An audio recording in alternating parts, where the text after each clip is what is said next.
Let's have a talk, let's have a chat, talking about a little this and that. Hello and welcome to another episode of This and That. I am your host, Mary Easterling, and in case you hadn't noticed, the audio sounds a little better today. Yeah, better headgear, better mic, better. You see, I do care about the listener, sort of, maybe. Who were you and what were we talking about? Never mind. We are starting another series on This and That, and it is The War We Fight. This is stuff by Bob Neumann. So, before I begin, of course, to listen to the less comparably nice quality audios on This and That, go to talkingaboutthisandthat.wordpress.com and click on the podcast link. Bob's written work is still going to be featured in our blog. The blog has read more links. Click on them. That takes you to the articles, which have the podcast, which opens in a separate tab, so you can listen while you look. For the older audios, that just makes it easier to understand what I'm saying. Today's episode is A Soldier of the King, written April 11, 1999. Bob writes, I am a soldier of the King, just 7 short words that define my existence to many. They see and turn away, knowing what, without regard to who. For the who has lost all meaning for me, never had for them. Being a soldier of the King requires being under authority and focused entirely to duty. Our duty is to obey the King. Full stop. Hint, hint. He might not be the only soldier out there. Bob writes, to those who notice, we are walking and breathing testimonies that there is a king. To many, this is a welcome reminder. To others, a point of provocation. Such variances of opinion does not reflect the activities of duty, but their relationship with the king. Often we are but the recipients of where man's heart truly lies, in the kingdom or outside in the darkness.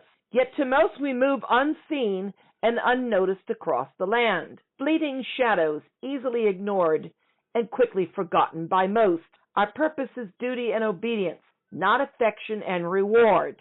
That is the rationale of being, quote-unquote, under authority, rather than holding authority. For when the king speaks, it is not for us to just listen, but to do, to go, to stand, to overcome, to walk away and serve again. To be a soldier of the king requires so little and so much. Not a parade soldier used for ornament and ceremony, nor a barracks brawler noted for bellicose language and a bully's attitude. Never a farewell fighter that stands and is noticed when times are clear and the climate provides no heat to test one's mettle. Nor is a soldier a warrior who rises for the threat that comes, then returns home to hearth and home and kin. For to answer his call required a warrior to lose and not gain. To be a soldier, a warrior must put aside that which called him to stand and face the darkness. To be a soldier, one does not rally upon emotion, but to respond out of duty to the king, merely to stand upon his word, to go wherever and whenever he says, and in obedience act without regard to personal consequences. To be a soldier of the king means that no one sees the person, but the purpose of the king. Individuality no longer exists as we become cognizant and devoted by his will alone. It is in this, what we call duty, we can go when told, do what is told, and move on when told. Many would not choose such a life, and it is not hard to understand from those who have never heard his voice or seen his hand. Maybe that is all that differentiates. It does not matter. For him and him alone do we wear his armor and hold his standard. By his will we stand alone in the night on the walls, and by his will alone do we enter the pit or penetrate strongholds. Whether standing a watch or walking point matters little so long as his words are obeyed. Quote unquote. As in, what did he tell you to do? What did he tell you to do? Are you doing it? Bob writes, that is all there really is. To become faceless and nameless, to serve. To become unnoticeable and unrecognizable, to serve. To become homeless and without ties, to serve. Let me repeat that again. To become homeless and without ties, to serve. I'm going to say something here. For all of you out there that want to talk about grabbing land and homesteading, when you become marginalized in the beast system, think again. Putting down roots means they can find you. It only takes one moment for them to get in your head, and you shift marks, and you're finished. Everything you ever lived for in his righteousness is undone in one fell moment because they got to you.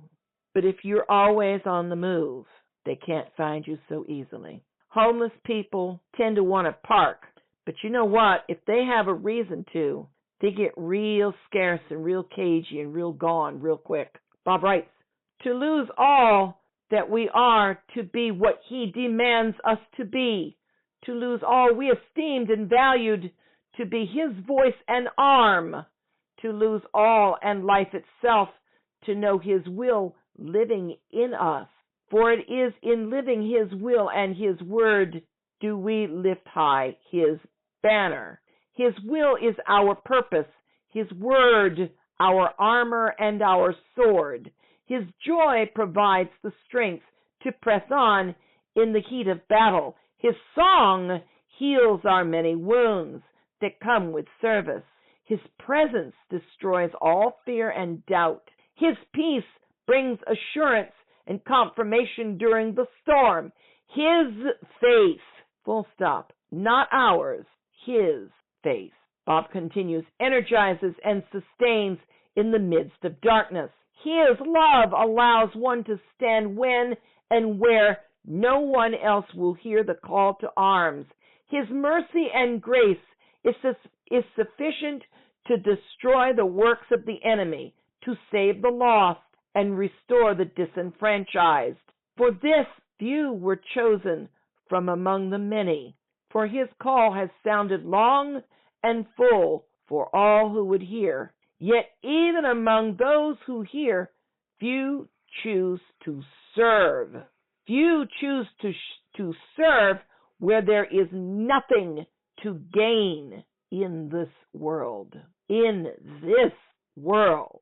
All a soldier has is a promise, the promise of our King, of rewards unseen, of rewards unimaginable, of rewards that are forgotten completely in the heat of battle, through the long, hard marches, during the cold nights, as a lone watchman on deserted walls.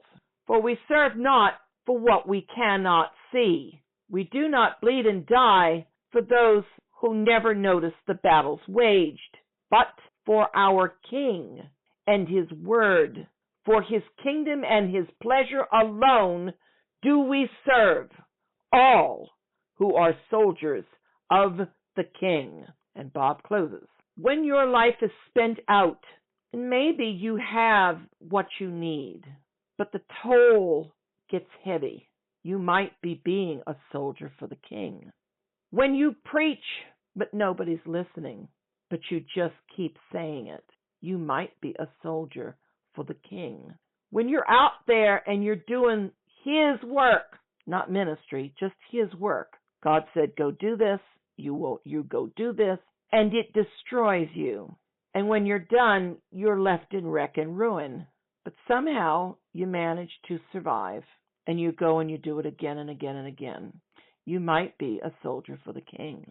If in your heart you only want to be to his pleasure, you might be a soldier for the King. But this soldier gets nothing in this world in return. Everything is laid on the line and everything is taken away. And I am instantly placed in the two images of I am the rose of Sharon and the lily of the valley. The rose of Sharon is the bloom that is out in a place called Sharon, which was bifurcated by mountains and was basically a nasty swamp. Not a very nice place to live for a flower. Lily in the valley didn't have it much better because In the Song of Songs, if I remember correctly, there was something about, as a lily amongst the thorns, so is my beloved amongst the maidens. So you're not in isolation in the not-so-nice place. You're in the crowd, and they're constantly giving you the barb for the fact that you aren't like them. Then, of course, you could be like Brer Rabbit and be at home in the briar patch, know how to navigate it, and be perfectly fine, perfectly safe in an untenable place. But you don't take up this calling unless you are called to it. So all of you that want to be soldiers of the King, think that through. They are chosen, they are tapped. Tag, you're it! And they have no choice, and they know it. It's not pleasant. There's a lot of kvetching, a lot of tears, a lot of pain, a lot of privation, but they have their reward at graduation day. Whether it is we graduate by graduating out of our bodies and dying, or the last toot sounds and the heavens open and he gathers his elect from the four corners. Go ask Isaiah. Go listen to Jesus talk about it in Matthew. And that will do it for this episode of This and That. Until then.